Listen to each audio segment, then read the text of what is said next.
2 மடங்காக அல்லது 3 மடங்காக ஒரு 50,000 அடி எடுக்கிறாங்க அப்படிங்கிற வரைக்குமே ப்ரொடியூசர்ஸ் வந்து அலோவ் பண்ணுறாங்க.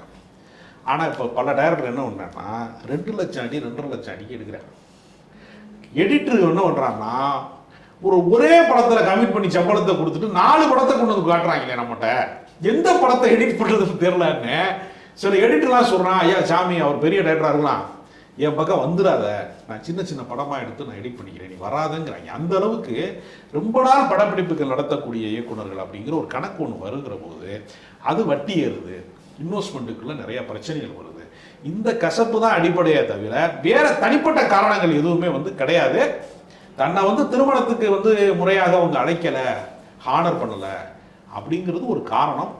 தனிப்பட்ட இந்த மனக்கசப்பு தான் விக்னேஷ் சிவனுடைய படப்பிடிப்பில் ஆன தாமதங்களுக்கும் ஒரு தயாரிப்பாளராக தனுஷுக்கு இருக்கக்கூடிய நெருக்கடிக்குமான ஒரு முரண்பாடை தானே தவிர மற்றபடி இதுக்கு பர்சனல் காரணங்கள் இருக்கு.